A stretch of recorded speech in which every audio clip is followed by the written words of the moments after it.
अस्सलाम वालेकुम अज़ीज़ान मन, आपको आपके दोस्त आपके भाई तैयब बजाज का सलाम। मैं उम्मीद करता हूँ तमाम लोग खैर ऑफिस से होंगे, जहाँ कहीं भी होंगे अपने लिए खाना के साथ एक अच्छी ज़िंदगी बसर कर रहे होंगे। आज का टॉपिक बड़ा इंटरेस्टिंग है, बड़ा इंपॉर्टेंट टॉपिक है।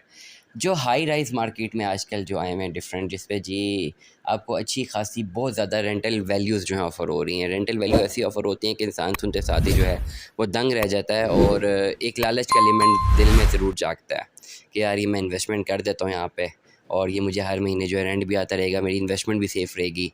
और प्लस जो ये ऑफ़र दे रहे होते हैं उनका एक पोर्टफोलियो इतना बेहतरीन बना होता है, उनके ग्राफिक्स, उनके पेजेस, उनका जो एक कैटलॉग है वो इतना बेहतरीन बना होता है कि आप देखते हैं, आप कहते हैं यार दिल में वैसे ही आ जाता है ये बहुत बड़ी कंपनी है, भागे कि नहीं। ये वो स्टेज है जहाँ पे फ़ौरन जो है दिल में लालच आती है आपके फ़ौरन, और आपसे रॉन्ग डिसीजन हो जाता है। आज के इस पर्टिकुलर टॉपिक पे डिस्कस करेंगे क्या ये सूद में भी आता है या नहीं आता। ये काफ़ी चीज़ें जो हैं ये हम आपको एड्रेस करने लगे। देखिए, सबसे पहले मैं आपको बताऊं कि रेंटल वैल्यू कितनी होनी चाहिए, कहाँ तक हो तो वो ठीक है, और उससे ज़्यादा कहाँ किस वैल्यू से वो ज़्यादा हो तो समझे कि कोई एक सवालिया निशान है। नॉर्मली पाकिस्तान की इकॉनमी में अगर मैं बात करूं, अगर आपके पास 1 करोड़ की प्रॉपर्टी है, 1 करोड़ की, ठीक है, तो उसका 0.5% जो है वो आपको रेंट देना चाहिए उसको पर मंथ के हिसाब से। मतलब अगर 1 करोड़ की प्रॉपर्टी है तो आपका जो रेंट होना चाहिए 50,000 होना चाहिए। सिंपल सी बात है, आपके पास 1 करोड़ का घर है, 1 करोड़ की शॉप है, उसका रेंट 50,000 होना चाहिए। और ये वो चीज़ जगह हैं जो कि डेवलप्ड हैं और रेडी टू लिव में, ये ज़हन में रखिएगा। इसके साथ साथ अगर आपके पास फॉर एग्जांपल 50 लाख का घर की मालियत है, उसका रेंट 25,000 रुपये आना चाहिए। सिंपल सा ये फार्मूला, यही काफ़ी टाइम से जो है चलता आ रहा है, और इसी रेंटल वैल्यू के आसपास लोगों को रेंट मिलता है।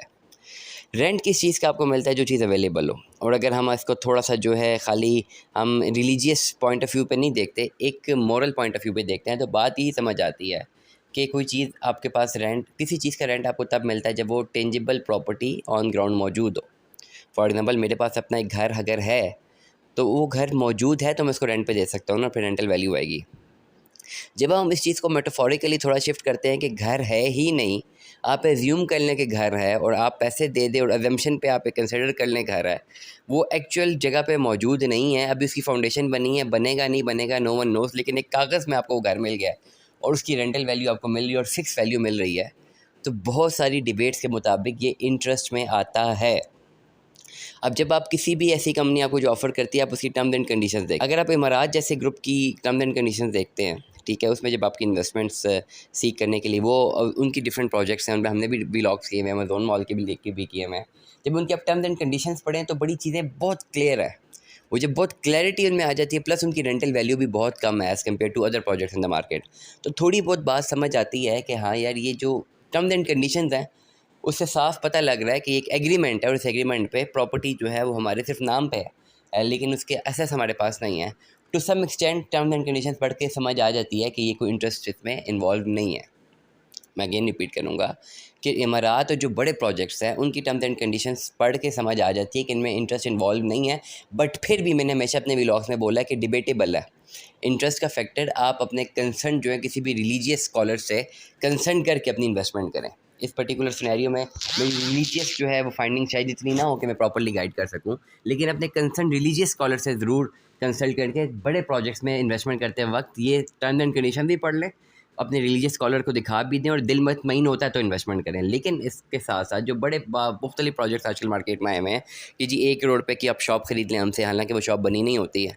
जब हम इमारात की बात करते हैं, बड़े प्रोजेक्ट्स की बात करते हैं, तो वो जब कहते हैं ना 1 करोड़ की शॉप खरीद लें या होटल खरीद लें, अभी आपने अपना जो है अभी वहाँ पे ग्राउंड पे आप देखते हैं कि कुछ भी नहीं बना होता।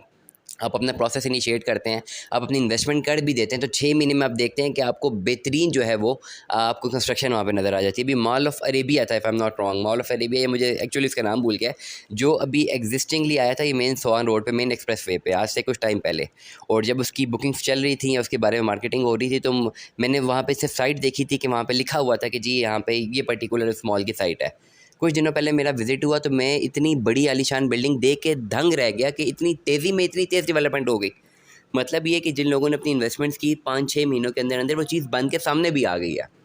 इन प्रोजेक्ट्स में इन्वेस्टमेंट करते हुए आपकी इन्वेस्टमेंट सिक्योर रहती है, क्योंकि मेक सेंस की चीज़ सामने नज़र आ रही है। लेकिन बहुत सारे ऐसे प्रोजेक्ट्स भी हैं जो कि आपको सिर्फ कहते हैं जी फाइल ले लें या आपकी शॉप बने, वो शॉप्स 5-5 6-6 साल नहीं बनती हैं, वो बनती भी नहीं है, प्लस आपसे 1 करोड़ 2 करोड़ 5 करोड़ 6 करोड़ लोग ले भी लेते हैं और आपको रेंटल वैल्यू भी देना शुरू कर देते हैं और 2% रेंटल वैल्यू देते हैं। लोग यहाँ पे बड़ा खुश होते हैं जब हम कैलकुलेट करते हैं कि 1 करोड़ के पीछे 50,000 रुपये महीना रेंट आना चाहिए। इमारात वाले 1 करोड़ के पीछे 1% रेंट देते हैं, 1 लाख रुपये देते हैं। मुख्तलिफ ऐसे प्रोजेक्ट्स हैं जो 1 करोड़ के पीछे 2% दे रहे हैं, 2.5% दे रहे हैं। मतलब आपने 1 करोड़ पे इन्वेस्ट किया, आपको रेंटल वैल्यू के नाम पे शुरू दिन से जो है 2 लाख 2.5 लाख रुपए मिल रहा है।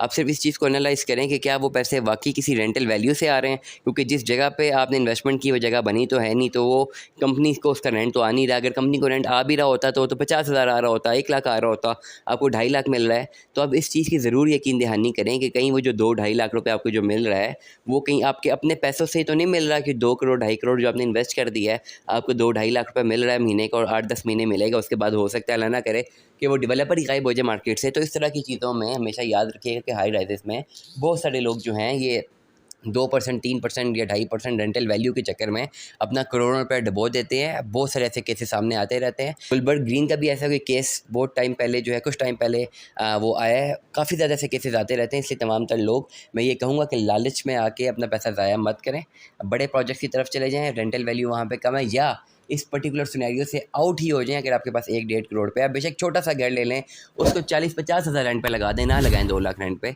लेकिन वो 40-50 हज़ार जो आपको रेंट आ रहा है वो एक सस्टेनेबल ही आएगा, आपकी एसेट वैल्यू भी बढ़ती रहेगी और आपको सुकून रहेगा। मैं ये समझता हूँ कि 1 लाख की बेसुकूनी से 50,000 का सुकून बेहतर है। दुआ में याद रखिएगा, अपना बहुत सारा ख्याल रखिएगा। स्टे ट्यून में। जैसा अल्लाह हाफ़िज़।